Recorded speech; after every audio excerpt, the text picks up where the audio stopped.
Hello everyone and welcome to a new list video where in this one I'm gonna talk about my top 50 songs of 2021. Like with the previous years, this list is just gonna contain one song per artist so that there's gonna be more variety to it. At this point you know the drill, it's just my opinion and these are the 50 songs that I've listened to the most and returned to the most and addicted me through the previous year. So at first we're gonna start with 5 honorable mentions where I have Rebecca Black's Worth It for the Feeling, which is a song that is a bit different than what I expected. This is a much more smooth direction which actually works out pretty well. I really like the vocals and the whole instrumentation of this song and it ended up surprising me in a really pleasant way. Next I'm gonna include the track Is Rakata by this collaborative project, which is a pretty solid death industrial track with a nice twist with a beats at the end. Then there is the track from Operant, Access to the Simulator, a really powerful and intense industrial track. Then we have Lil Nas X's Montero, which in my opinion is one of the greatest hit songs out of 2021, a track that comes from a genre that is not really my style, but in my opinion this one was done in a really interesting way and also with one of the most amazing video clips of the previous year. And finally the honorable mentions, I'm gonna include the gorgeous introduction out of the New Forest album. And now we get towards the list where at number 50 we have the track out of DJ Fuck Off, Fuck This, which is a really nice hedonistic electronic dance song with a nice bass response and a really cool instrumental. It's a really nice song. At number 49 I actually have Hobo Johnson's I Want You Back. Yes, Hobo Johnson managed to be in my worst songs list and in my best songs list. I really actually enjoyed I Want You Back. It was the one track that really made me believe that this album might actually be good. As far as it never reaches the appeal of the second album, this is the one track that felt like it was going the closest to that. Number 48 I've got Strapping Young Lads by Dorian Electra. It is from the My Agenda Deluxe edition and it's one of those new cuts which in my opinion actually ended up being a really solid and banging hyperpop song. Number 47 is Buzzcut by Brockhampton featuring Danny Brown. In my opinion, once again, Brockhampton managed to do some amazing singles and this one is not an exception. Really nice instrumental and just really nice deliveries. It's one of those Brockhampton songs that in my opinion are really well done. Number 46 is this awesome finisher out of the new Perturbator album God Says, a really nice lengthy atmospheric introduction with a beautiful, gorgeous and powerful climax, definitely the most standout moment in the album.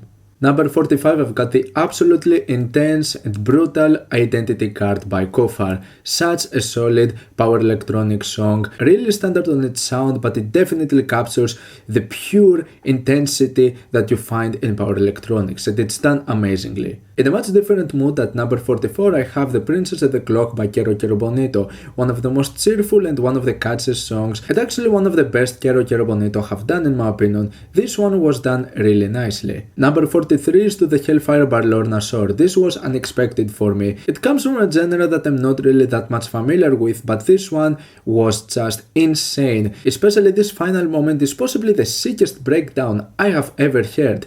Immaculately produced and performed, just a really good song. Number 42 is Rakata by Arca, one of those Latin electronic tracks that in my opinion was done amazingly. Love the synths of this one, love the bass, love the beats, the vocals are extremely weird, and yeah, just in general one of the most well executed Arca tracks I've heard in general. Number 41 I've got the meme song Range Brothers by Baby Kim featuring Kendrick Lamar. Honestly, I really like this song. It's a bit of a banger and I like the different directions that it takes. Even when it comes to the really goofy moments towards the end, I still can't help but finding this enjoyable from start to finish. Number 40 I've got the powerful and heavy Blood Moon by Converge and Chelsea Wolfe. Such a beautiful and well performed track with amazing production. Number 39 is No Input Mixing Board, number 70 by Toshimaru Nakamura. One of the more minimal and ambient moments with some really nice soundscapes throughout. Number 38, this was surprisingly good in my opinion. It's the track We Got the Moves by Eskimo Callboy. It was really enjoyable and such a fun and catchy song that in my opinion it's really worth it.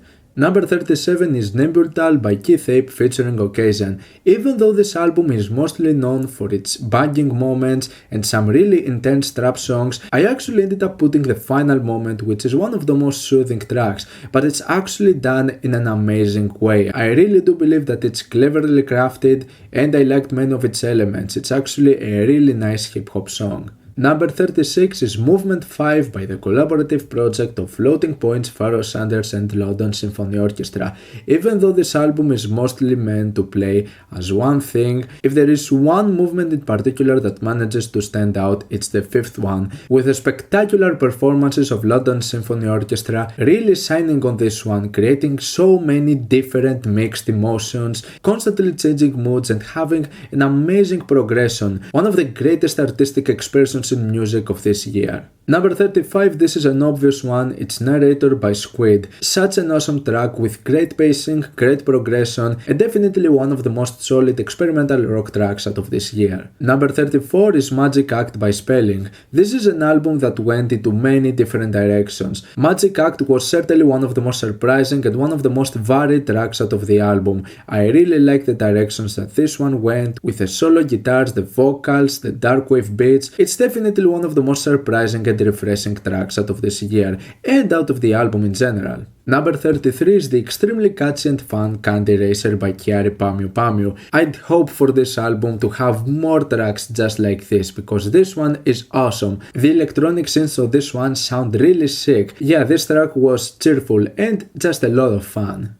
Number 32 is the track Overdose by Slater. I really like this combination of a more hyperpop and distorted sound, but with a flair of 2000s pop rock, which really sounds awesome, and in my opinion this track in particular was done in an excellent way. Number 31, it is the gorgeous, vibrant and liberating track Pride by Violet Cold. Definitely one of the most refreshing black gaze and black metal tracks out of this year. Number 30 is John L by Black Midi. Undoubtedly one of the most insane and one of the most cleverly crafted songs out of 2021. This one was just crazy. It was really all over the place, but it all ends up fitting so well together. It is really hard to grasp at first, but it really shines. It is undoubtedly the greatest moment out of this album. Number 29, surprisingly enough, I really liked Day Walker from Machine Gun Kelly and Corpse. This one was actually a banger. I know that many people are going to disagree with this, but I honestly really like this horrorcore and trap direction, which in my opinion just works pretty fine, and it's just such an addictive and catchy song. Number 28, it's Nazi Tabernacle by Wamscott. Even though this album was not one of my favorites, I really like this song. I think that it really manages to shine into the whole catalog of Wamscott and really offering the elements that has made his sound appealing for all of those years. Number 27 is this really intriguing track out of the new album of Black Color, which in my opinion has some awesome synths, and it actually gives me a really nice 2000s electronics nostalgic feel that is really well implemented in this track in particular. Number 26 is one of my favorite pop rap songs of the previous year, and that is Deal With It by Asniko. We're halfway towards the list. At number 25 I have Umru's Check 1, such an addictive and engaging trap banger with a really nice instrumental and quite solid rapping and performances from Tommy Cash and 645 AR. Number 24 is Simp by Lil Marco featuring Rico Nasty. Even though Lil Marco made a really cool EP the previous year, the one track that managed to stand out the most was Simp for me. Even though it doesn't really contain something that much different, it's possibly my favorite one. It's just really well done and it sounds awesome and really sick. Number 23 is Nude by Boys and Noise, from an electronic album out of 2021 that was kinda refreshing in some parts, especially when it comes to some of the features that were presented, and in my opinion Nude is definitely one of those great cases. Really sick beats and some really awesome melodies. Number 22 is Funeral Mist's Dayform. It is actually the least intense and most melodic track out of the album, but it really managed to stand out in an awesome work. And my god, the riffs on this one are so beautiful and gorgeous, undoubtedly one of the most solid black metal tracks of this year. Number 21 is the highly addictive Flux by Poppy. I would hope for this album to have more moments like this, but this by itself manages to be undoubtedly one of the greatest tracks out of the entire Poppy catalog. This chorus is just infectious. It is so well done. I really love this song. Number 20 is Bait by Harlem. Such a grower of a song. I really liked it the first time I've heard it, but I've constantly listened to it ever since. I think that it's really clever the way it's done with the vocals and the samples. It is catchy but also quite dark. I really enjoyed this song. Number 19 is another huge grower of a song, which is Sublord by Clarence Clarity.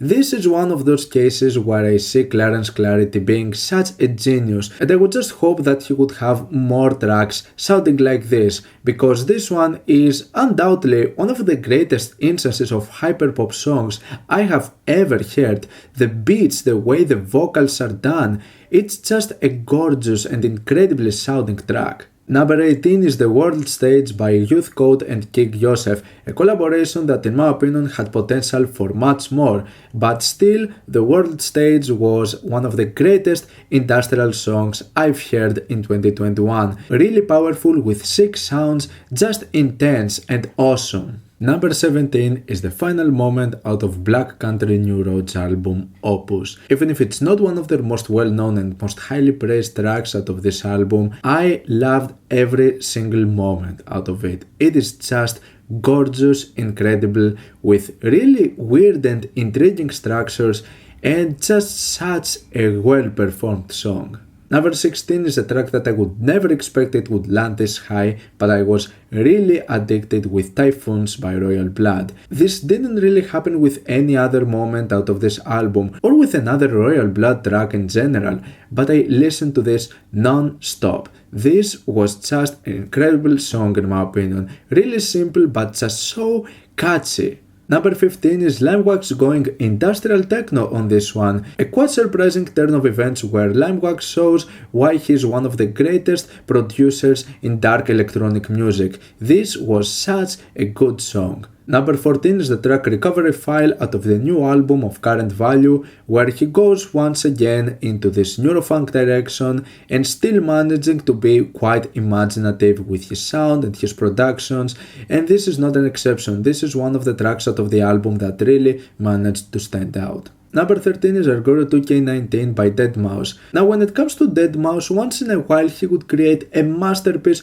of a song. It doesn't really happen that much often, but when it happens, he definitely delivers some of the greatest stuff in the genre. And this one is not an exception. In my opinion, it's one of the greatest tracks out of the entire Deadmau5 catalog, such a solid EDM and house song, one of the greatest of the year, undoubtedly. Number 12 is the beautiful, dark and catchy Detention at Miskatonic by Valhalla. Even if the album was not that consistently incredible, this track blew me away. I've listened to it a lot and I really love the synths, I really love the new, refreshing direction of their sound, and I really hope for more like this in the future. Number 11 is the awesome Play Something Nice by DJ Hazard. This is such a standard sound of DJ Hazard that works amazingly on this one. It has the quirky elements, it has the aggression, the intensity. It's a really fun song that contains the signature sound of DJ Hazard. And now we're at the top 10, starting with what is arguably one of the weirdest songs I've heard this year. This is Animal by Otto Vanciera. Otto Vanciera's direction to Miami bass is definitely weird, but this one just goes to another level. I can definitely understand that this track is not for everyone. It is really bizarre and you can tell that the vocals are terrible on purpose. The screams are just so raw, wacky and silly. The auto-tuned parts just pick and go all over the place, and it's such a weird song, but I cannot stop listening to this. Undoubtedly one of the most addictive songs I've heard this year, also containing what is possibly the weirdest video clip of 2021. At number 9, Tommy Cash did it again with another really imaginative song. I really loved Millionaire Mullet featuring Riff Raff. It is an exceptional song that even if it has some basic trap elements, there is something really unique and intriguing about its atmosphere and the whole way it's paced. So yeah, for me, this track managed to just be really exceptional, and that says a lot coming from an artist that would constantly take risks with his music. Number 8, this is one of the most pleasant surprises of this year. Halsey made her most mature and most exceptional album out of her entire career by a long shot, and I Am Not a Woman, I'm a God is an incredible electronic song that has the signature sound of Nine Inch Nails, just putting the icing on the cake. Awesomely performed and one of the greatest songs I've heard this year, undoubtedly. Number 7 is one of the greatest trap and drill bangers I've heard this year. It is Cancelled by Slow Tie featuring Skepta. The first part is really good, but the transition towards the second one is incredible. And I love the song, I love the rapping, I love the atmosphere, I love how dark and gritty it is. It's an awesome trap song with amazing production and just overall just an incredible experience. At number 6, it's nice to see Garbage still managing to do some amazing songs. The Creeps manages to capture amazingly what has made the sound of Garbage appealing for all of those years. It has a bit of a nostalgic feel, but it still sounds really refreshing. Amazing production, amazing ideas, one of the most imaginative tracks I've heard this year. It is awesome. Number 5 is Gloom and Fossa's Banshee.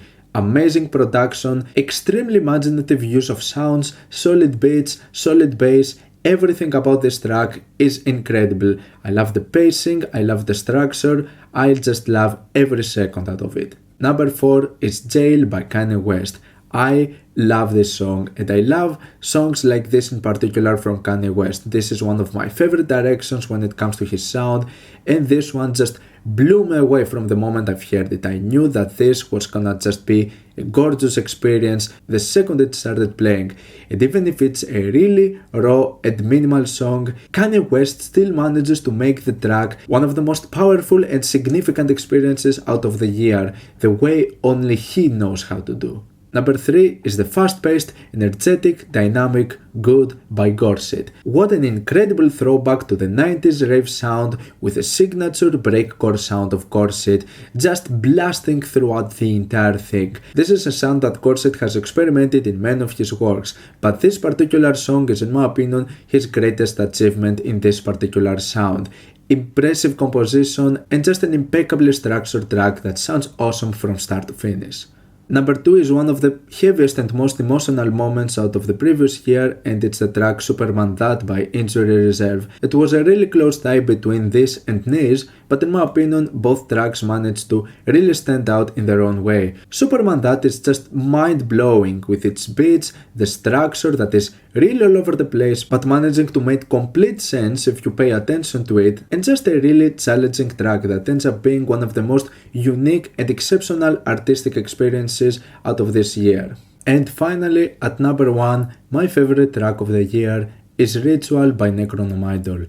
What a magnificent song. The production on this one is immaculate, one of the best sounding metal songs I've heard in 2021, and it's been quite engaging seeing the progression of this idol group, and this particular song managed to really impress me. I loved every single moment of it from start to finish. The vocal performances, the harmonies were spectacular, and the overall pacing, the structure. It is a song that has actually managed to be really impactful on me, and even feeling a bit emotional at times while listening to it. So yeah, this for me is an absolute perfect song and the greatest experience I had from a song in 2021. So this is it. This is my list with my top 50 songs of the year. What were your favorite songs out of 2021? Let me know down in the comments. Leave a like if you enjoyed the video, subscribe for more content like this. Thank you for watching, and I'll see you all in the next video. Goodbye.